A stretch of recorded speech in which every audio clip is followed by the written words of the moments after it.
and today's topic is subtracting polynomials. Now let me put an example up here.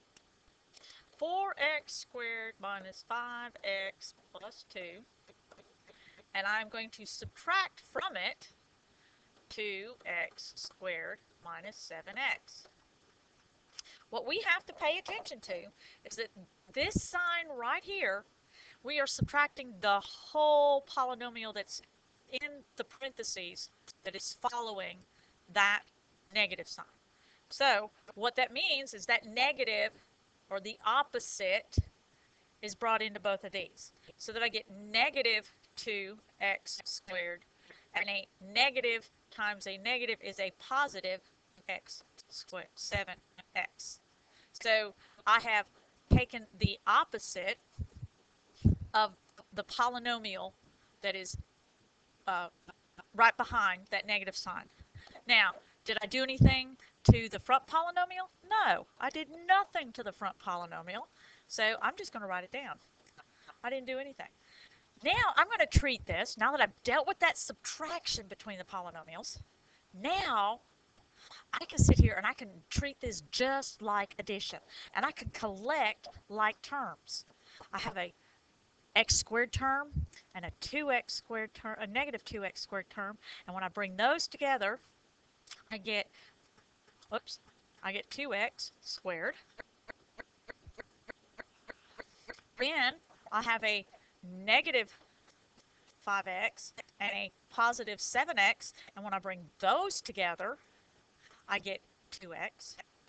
And then I have this oh so terribly lonely, sad little polynomial. I have this little 2 right here that's all by itself, and it's all by itself.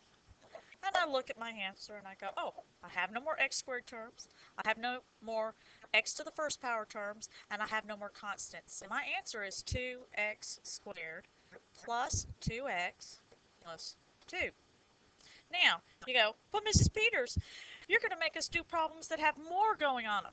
Okay, so let's do this. 4x squared minus 3x, I don't know, plus 1, subtract 3x squared plus 2, and then I'm going to subtract from that a negative 8x plus 1. Okay? Again, we got to take this and change all the signs of the polynomial preceding. That makes that negative 3x squared. And the opposite of 2, positive 2, is negative 2. I've got to take this negative sign, okay, into here.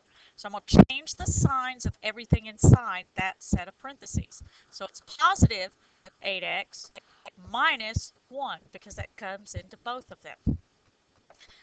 Did I do anything to the first polynomial? No. So I'm just going to write it down. Now I can collect like terms.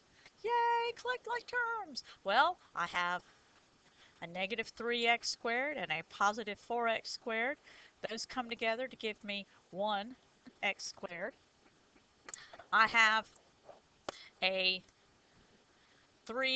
negative 3x and a positive 8x, and those come together to give me 5x. And in this one, I have quite a few. I have a couple of constants happening out here. Use blue. Okay, I have this, I have here, and I have here. So 1 minus 2 minus 1 is negative 2. And so my answer is, once I have no more like terms, I have x squared plus 5x minus 2. All right, y'all. If you have any questions, write them down, bring them to class, come to tutoring, and we'll talk about them, and we will work on them. I know y'all can do it. I'm so proud of you. Y'all take care and have a good evening. Bye-bye.